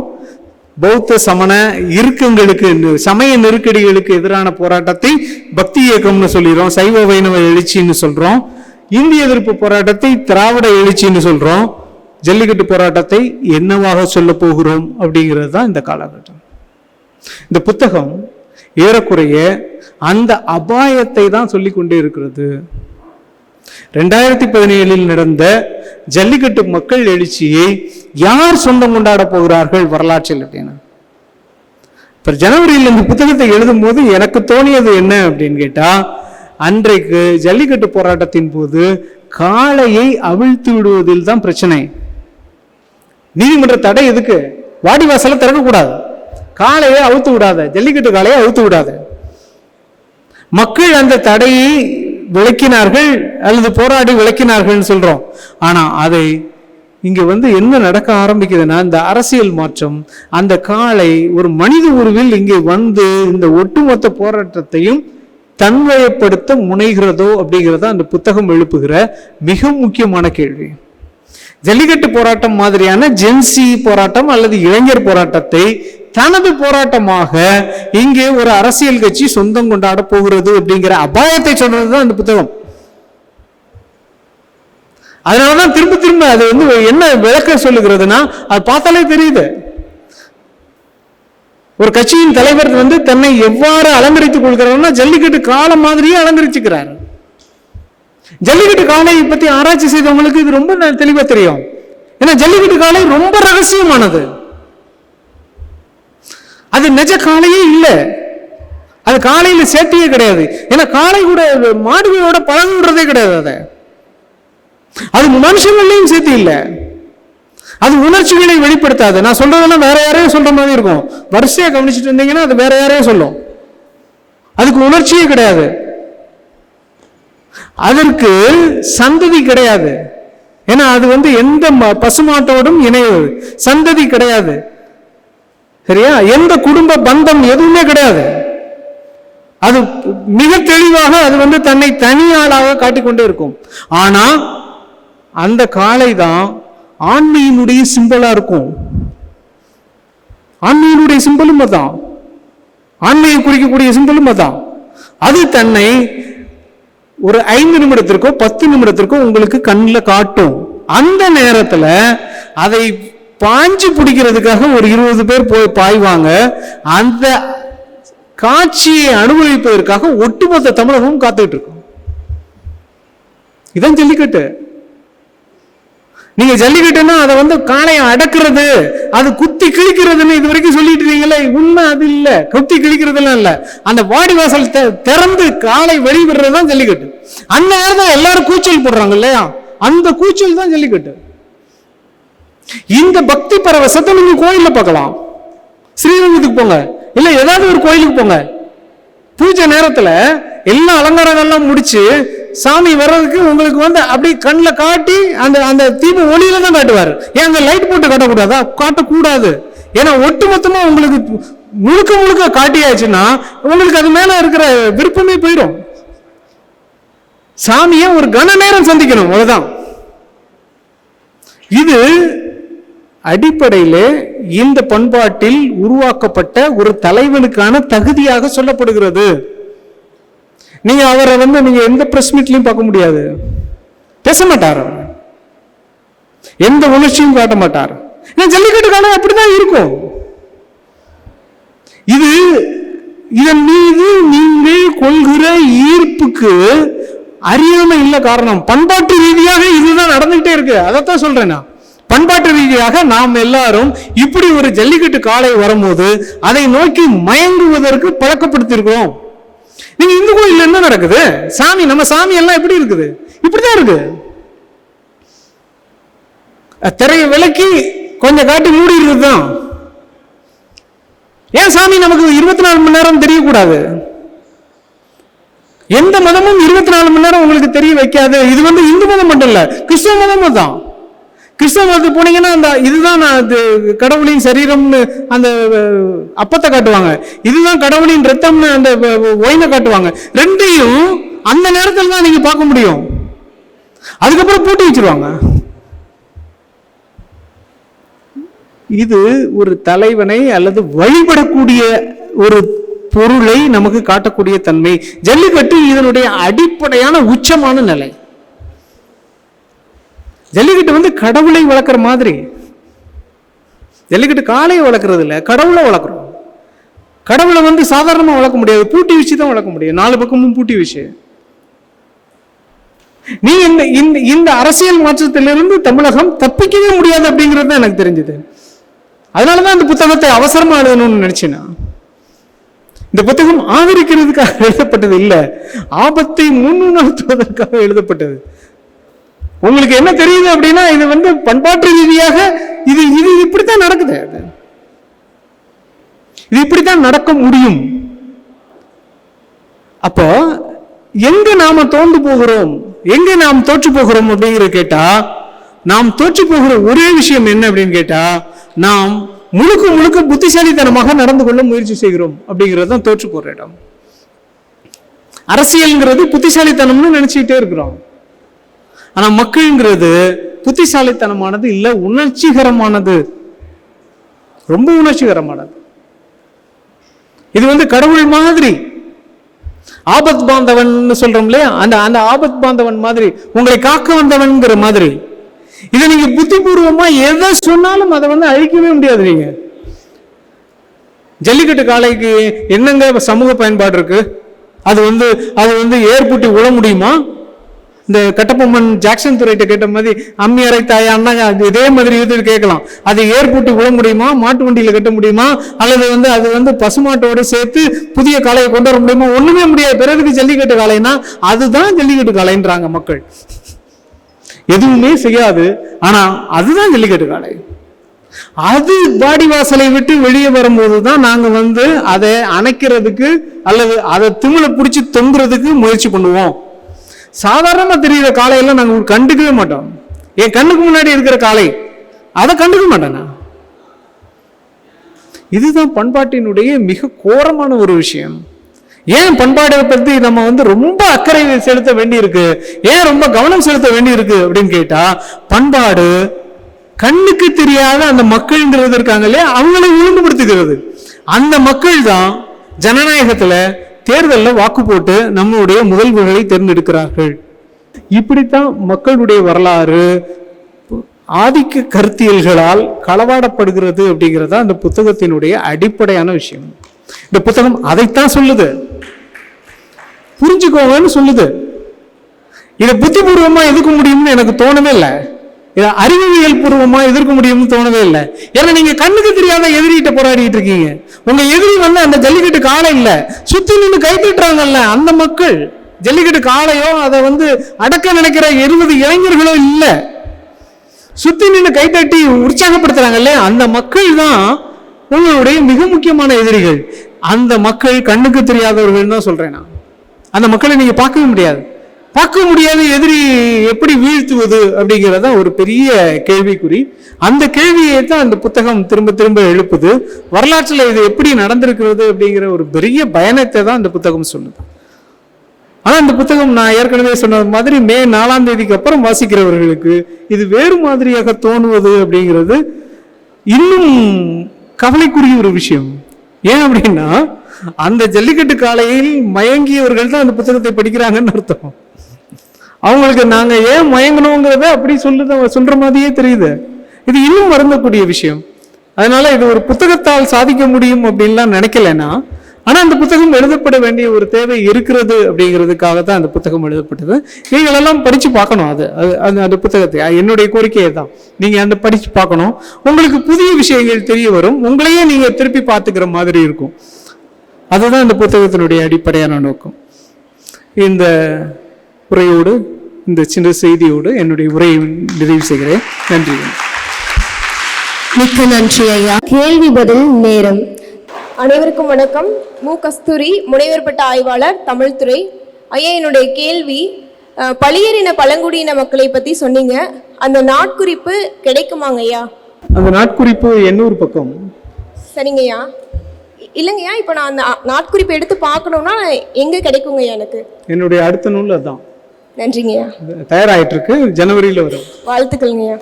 வணக்கம், என் பேர் சக்திவேல். நான் முனைவர் பட்ட ஆய்வாளர், தமிழ் துறை.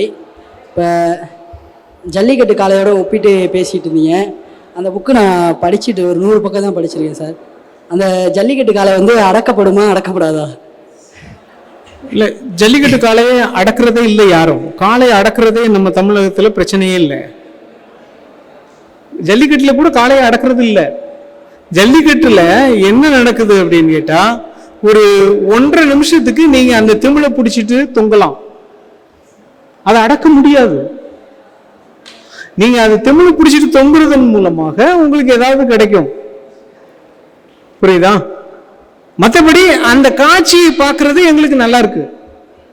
நாங்கள சுத்தி உட்கார்ந்துருக்கிற ஆட்கள்லாம் காளையை அடக்கிறதுங்கிற பேச்சே இல்லை. தமிழகத்துல காளை அடக்குறது இல்ல. அனைத்தல் எழுதியிருப்பீங்க.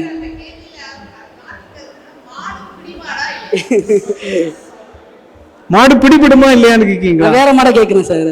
நீங்க அது வேற மாடு, நேரடியான ஜல்லிக்கட்டு மாடு. இல்ல, நீங்க இன்னும் வெளிப்படையாவே கேளுங்க. விஜய் தான், விஜய் வெளிப்படையாவே கேளுங்களேன். விஜய் தான் கேட்குறேன். விஜய் விஜய் ஆமா, விஜய் அடக்க முடியுமான்னு நம்ம ஒப்பிட்டு பேசிட்டு இருக்கோம். நூல்ல எல்லாம் குறிப்பிட்டிருக்கீங்க. நூல் அந்த மாடு புடி மாடு ஆகுமா ஆகாதான் தான் என்னோட கேள்வி. முதல்வரை அடக்க முடியுமா இல்லையான்னு கேக்குறீங்க. நீங்க அடக்கலையே. இனிமேலே இல்ல, இப்ப புதுசா வந்திருக்கு மாடு. இல்ல, என்னன்னா அதை வந்து நீங்க காளைன்னு நீங்க வந்து புரிஞ்சுக்கிட்டீங்கன்னா, ஜல்லிக்கட்டு அரங்கத்துல காளைகள் அடக்கப்படுவதே இல்லைன்னு தான் சொல்லுவேன் நான். ஜல்லிக்கட்டு அரங்கத்துல காளைகள் அடக்கப்படுவது இல்லை. ஜல்லிக்கட்டு அரங்கத்துல காளைகள் எப்போ ஓய்வெடுக்கும் அப்படின்னு கேட்டா, எப்போ ஓய்வெடுக்கும் கேட்டா, அந்த ஒரு ஜல்லிக்கட்டு காளை வெளியே வந்த உடனே நிறைய பேர் அதை தொங்க ஆரம்பிச்சிட்டாங்க, அதை திமிழ பிடிச்சி தொங்க ஆரம்பிச்சிட்டாங்கன்னா அது ஓய்வு எடுத்துரும். அடுத்த வருஷம் அதை கொண்டு வர மாட்டாங்க.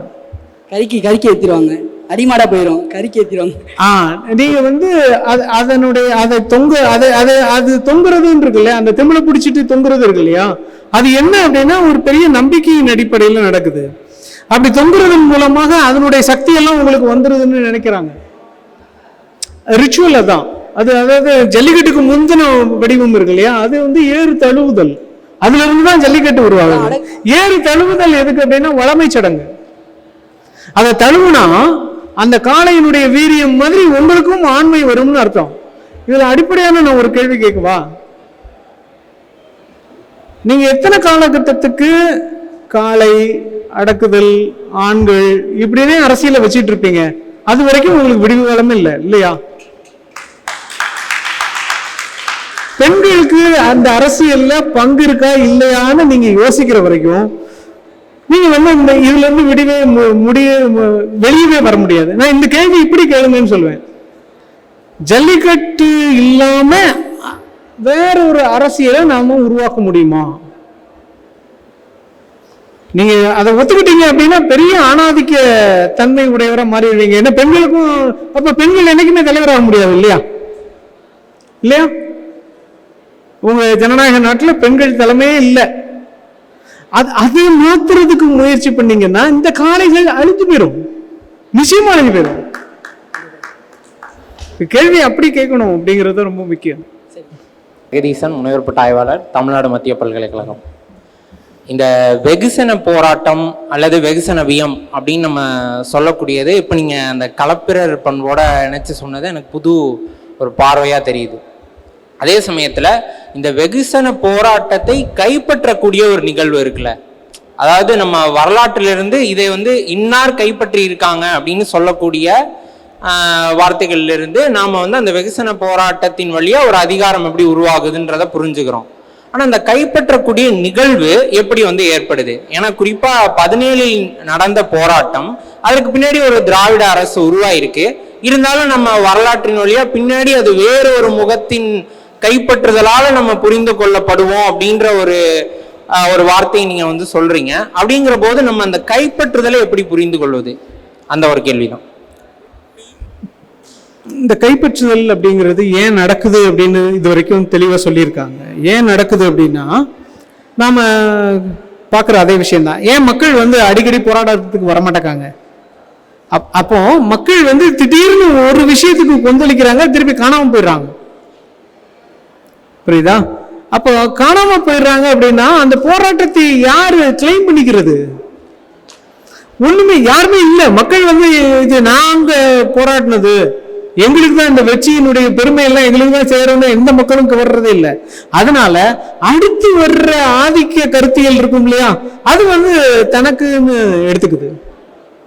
இதுதான் உலகம் முழுவதும் நடந்திருக்கு. இது இந்தியாவில் மட்டும் இல்லை, தமிழ்நாட்டில் மட்டும் இல்லை, உலகம் முழுவதும் நடந்திருக்கு. உங்களுக்கு வந்து ரஷ்ய புரட்சிக்கு ஆரம்பம் வந்து விவசாயிகள் போராட்டம் தான். விவசாயிகள் போராட்டம் ஜார்மனனுக்கு எதிராக கொதித்து எழுந்த போது அது கொஞ்சம் கொஞ்சமா அதனுடைய விளைவுகள் அதனுடைய வெற்றிகள் உங்களுக்கு என்னவா மாற்றப்படுது? ரஷ்ய புரட்சியினுடைய வெற்றியாக மாற்றப்படுது. எப்பவுமே அப்படித்தான் நடக்கும். அதே மாதிரி தான் இங்க வந்து வரலாற்றில் உங்களுக்கு இந்த 5 வருஷம்லாம் வரலாற்றில் நிற்கவே நிற்காது. இன்னும் ஒரு 100 வருடம் 200 வருடம் கழித்து இந்த நூற்றாண்டை யோசிக்கிறவர்கள் ஜல்லிக்கட்டு போராட்டம்னு ஒன்று நடந்துச்சு. அதுல வந்து இளைஞர்கள், சமூக ஊடகம் இதெல்லாம் வந்து முக்கிய பங்களித்தார்கள். அதே ஆட்கள் வந்து அதற்கப்புறம் யாரு பதவிக்கு வர்றத முடிஞ்சது, அந்த மக்கள்கிட்ட இருந்து அந்த இளைஞர்களுடைய புதிய தலைவர் வந்து உருவானாரு. அப்ப இந்த தலைவர் அப்ப இவங்க வந்து கிளைம் பண்ணுவாங்க, நாளைக்கு வரலாறு இப்படி மாற்றி எழுதப்படும், அவ்வளவுதானே. அதனாலதான் வரலாறு எழுதப்படுவதுன்னு தானே சொல்றோம். அது யாரு எழுதப்பட போகிறது அப்படிங்கிறது தெரியல. ஒருவேளை நம்மளுடைய பயம் ஒரு தேவையில்லாத பயமா கூட மாறிடலாம். ஆனா இப்ப போற போக்க பார்த்தா இவங்க இந்த வெற்றியை தன் வெற்றியாக சொல்லிக் கொள்வார்கள்னு தோணுது. அதனால அதை கையகப்படுத்துவார்கள், அதை கைப்பற்றுவார்கள்னு நினைக்கிறேன். என்னுடைய அசம்ஷன் அதான், இந்த ஆய்வில் கிடைக்கிற ஒரு முடிவு அது. அது எப்படி நடக்கும் அப்படிங்கிறதெல்லாம் தெரியல. ஏன்னா அடுத்து வர்ற ஆதிக்க சக்தி அதை தன் வரலாற்றை தானே எழுதும் நிச்சயம். இப்ப அதுக்கான எல்லா விஷயங்களும் சொல்லப்படுது இல்லையா. நாம ஆரம்பிக்கும் போதே அதான் ஆரம்பிச்சேன். இப்ப இன்னைக்கு நடந்த இந்த வருடம் நடந்த அரசியல் மாற்றத்துக்கும் ஜென்சிகள் மட்டும் பொறுப்பு இல்லை. அதாவது புதிய வாக்காளர்கள் மட்டும் இல்லை, அது நிறைய பேர். ஆனா ஒட்டுமொத்த பொறுப்பும் யார் தலையில வைக்கப்படுது அப்படின்னா ஜென்சி தலையில. இந்த ஜென்சி யாருன்னு திருப்பி சொல்றாங்கன்னா 2017 போராட்டம் நடத்தினவர்கள் சொல்றாங்க. ஜல்லிக்கட்டு போராட்டத்தை அன்னைக்கு நடத்தவங்களும் இளைஞர்கள் தான், இன்னைக்கு நடத்தினவங்க. ரொம்ப அடிப்படையில கேட்ட 10 வருஷம் இடைவெளி இருக்கு. அன்னைக்கு நடத்தின இளைஞர்கள் இன்னைக்கு முதியவர்கள், அவங்க வேற இவங்க வேற. ஆனா இளைஞர்கள் தானே, வரலாற்றில் இளைஞர்கள் தான் நிற்கும். இப்ப இந்த கதையாடல் எங்க கொண்டு போய் சேர்க்கும் அப்படின்னா, இளைஞர்களுடைய போராட்டம் ஒரு ஜல்லிக்கட்டு மாதிரியான ஒரு இதுக்கு தடை வந்த போது அதை எதிர்த்து அடித்து நொறுக்கியது, அதற்கப்புறமாக ஆட்சியை பிடித்ததுன்னு ஒரு ஆட்சி கை கொண்டது அப்படின்னு தான் வரலாறு எழுதப்படும். அந்த வரலாறுனுடைய ஒட்டுமொத்த உருவமாக கலப்பரான்னு இருக்கிற மாதிரி, பக்தின்னு இருக்கிற மாதிரி, உங்களுக்கு திராவிட இயக்கம்னு இருக்கிற மாதிரி இங்க வந்து என்ன நிற்கும்னா இந்த ஒரு பிம்பம் வந்து முன்னாடி வந்து காட்டப்படும். இப்படி ஒரு தலைவர் உருவானார், இந்த தலைவருடைய தன்மையிலிருந்து தான் இருந்துச்சு, இந்த தலைவருக்கு இந்தந்த குணங்கள் இருந்தது அப்படின்னு சொல்லுவாங்க. விஜயனுடைய வருகை வந்து 2017 அறிவிக்கப்பட்டு விட்டது அப்படின்னு சொல்லுவாங்க. ஒட்டுமொத்த தமிழகமும் அன்னைக்கு விஜய் மாதிரியான ஒரு தலைவருக்காக தான் போராடி கொண்டிருந்ததுன்னு. உண்மையிலே அன்னைக்கு இருந்த பிரச்சனை அதுதான். ஜெயலலிதா மறந்தாயிடுச்சு, கருணாநிதி நோய்வாய்ப்பட்டு இருந்தார், அன்னைக்கு வேறு தலைவர்களே இல்லை. அப்ப ஜல்லிக்கட்டு போராட்டத்திற்கான தடை விதிக்கப்படும் பொழுது மக்கள் தலைமை இல்லாமல் இருந்தார்கள். இதேதான் ஜல்லிக்கட்டுலையும். ஜல்லிக்கட்டுங்கிறது ஒரு தலைமை, காலை வெளிவர முடியலங்கிறது தான் பிரச்சனை தான். இப்ப இன்னைக்கு நிவர்த்தி ஆயிடுச்சு அப்படிங்கிறது எல்லாரும் திருப்தி ஆயிட்டாங்க. ஒரு தலைவர் வந்தாச்சு, அவர் ஜல்லிக்கட்டு காலை மாதிரியே இருக்காரு, இப்படிதான் கிளைம் பண்ணப்படும். வரலாறு இப்படிதான் எழுதப்படும். அதான் நம்ம வரலாற்றுக்குள்ள நம்ம இருக்கிறதுனால வேடிக்கையா தெரியுது, கேலியா தெரியுது. ஆனா 200 வருஷம் கழிச்சு இந்த கேளிக்கையான வேடிக்கையான விஷயம் தான் வரலாறாக படிக்கப்படும். இப்படிதான் காலங்காலமாக படிக்கப்பட்டிருக்கிறது அப்படின்னு தான் சொல்றேன். சார், இன்னொரு கேள்வி. நம்ம இந்த பண்பாட்டு ஆய்வு அப்படின்ற அடிப்படையில் நான் ஜல்லிக்கட்டை ஒரு இனவரைவியல் நிலையிலிருந்து உங்கள் நூலை வந்து புரிஞ்சுக்கிறேன். இருந்தாலுமே கூட அந்த கல்ச்சுரல் ப்ரொஜெக்ஷன் அப்படின்ற போது நான் இப்போதைக்கு ஜல்லிக்கட்டு அந்த பண்பாட்டு நிலையில வெகுசன போராட்டம்னே புரிஞ்சுக்கிட்டாலும் இதுவரையில தமிழ் பண்பாட்டு அடையாளத்தை வந்து கிளைம் பண்ணவங்க இடைநிலை சாதிக்காரங்க தான். அந்த தமிழ் பண்பாட்டு பெருமிதம் அப்படிங்கிற உணர்வு இடைநிலை சாதி இடத்திலிருந்து தான் வந்து தோன்றுது. அப்ப ஜல்லிக்கட்டும் கூட அப்படி புரிந்து கொள்ளப்படலாம் தானே? காரணம் என்னன்னா, இப்ப சமீபத்துல கூட ஒரு ஜல்லிக்கட்டு காளை வந்து குறிப்பா தலித் சமூகத்திலிருந்து ஜல்லிக்கட்டு காளை வந்து வாடிவாசல்ல அனுமதிக்க கூடாது அப்படின்ற சில போராட்டங்கள் நடந்திருக்கு. அப்படிங்கிற போது ஜல்லிக்கட்டு அந்த காளை அது தொடர்பான இந்த மாதிரி பண்பாட்டு நடவடிக்கைகள் எல்லாமே இடைநிலை சார்ந்ததா பின்னாடி புரிந்து கொள்ளப்படலாமா, அல்லது அதை எப்படி மாற்றுவது? இல்லை, அது தொடர்ச்சியாக மறுதளிக்கப்பட்டுட்டே வந்திருக்கு. ஏன் இப்போ ஜல்லிக்கட்டுங்கிறது ஒரு வீர விளையாட்டு அப்படின்னு சொல்லி பழகிருக்கோம் இல்லையா, அது வந்து ஒரு சாதிய சொல்லாடல், அது வீர விளையாட்டு இல்லை. அதை நீங்க ரொம்ப தெளிவாக பார்த்தீங்கன்னா அதுல இருந்து தான் பேட்டா வந்து ஒரு பாயிண்ட் எடுத்துட்டு வருது, நீ விலங்குகளை எல்லாம் துன்புறுத்துவேன்னு. ஆனா விலங்குகள் துன்புறுத்தப்படவே இல்லை. துன்புறுத்தப்படல. அது வீரமும் இல்லை. திமிழ்ல 1.5 நிமிஷம் தொங்குறது திமிழில் வீரம் இல்லை. அது யாரையும் அடக்கவும் இல்லை. ஆனா இந்த சாதி பெருமிதம், சாதி சொல்லாடல் என்ன செய்யுதுன்னா, இது எங்களுக்கான, நாங்க வீர விளையாட்டு, அங்க பாருங்க நாங்க எங்களுடைய காலை அடக்க முடியாத காலை அப்படின்னு காட்ட விரும்புது. அது தொடர்ந்து தோற்கடிக்கப்பட்டுட்டே வந்துட்டு இருக்கு அந்த வாதம். ஏன்னா சாதி ரீதியாக காளைகள் பார்க்கப்படலை ஜல்லிக்கட்டுல. அது எந்த ஊர் ஜல்லிக்கட்டா இருந்தாலும் சரிதான், அது பெரிய அளவில் நடக்கும்போது இந்த ஜல்லிக்கட்டுங்கிற விளையாட்டு நடக்கிற இடத்துல இந்த சாதிக்காரங்க காளையை இவங்க பிடிக்க கூடாதுன்னா இல்லை, பிடிச்சு அதை வெற்றி பெற்ற நபர்கள் கொல்லப்பட்ட சம்பவங்கள் தான் இருக்கு. 1-2 சம்பவங்கள் இருக்கு. மற்றபடி சாதி ரீதியான எந்த வேறுபாடும் இல்லை. ஆனா சாதி ரீதியாக கிளைம் இருக்கு, இது எங்களுடைய வீரம் அப்படின்னு. அது தோற்று போயிட்டே தானே இருக்கு. அது ஏன்னா அது வீர விளையாட்டும் இல்லை. அதுல உங்களுக்கு இந்த மாதிரியான சாதி வேறுபாடும் நடைமுறையில இல்லவே இல்லை. அது முன்னாடியும் இல்லை, இப்பவும் இல்லை. அதனால அந்த கிளைம் நிக்கவே நிக்காது. ஏன்னா இது வீர விளையாட்டு இல்லைங்கிறது தான் நீங்க பாக்குறீங்க. இந்த இது ஒரு ஒரு ஒரு என்ன சொல்றது, ஒரு புனிதமான ஒரு குறியீட்டு சம்பவம் மாதிரி இருக்கு. அதனாலதான் ஜனநாயக அரசியலுக்கு இது அப்படி பொருந்தி போகுது. ஒரு வெகுஜன அரசியலுக்கு இது பொருந்தி போறதுக்கான காரணமே தான். வீர விளையாட்டுன்னு உங்களுக்கு ரொம்ப தெளிவா தெரிஞ்சிடும். உங்களுக்கு நல்ல பலசாலியான உடல்வாகு கொண்ட, அது அந்த காலகட்டத்து அரசர்கள்னு சொல்றோம் இல்லையா, அந்த காலகட்டத்தில் அந்த அரசியல் முடிஞ்சு போச்சு. இன்னைக்கு இது காட்சி தான், ஷோ. உங்களுக்கு கண்ணால பார்க்கும்போது அப்படி உணர்ச்சிகரமா இருக்கணும்.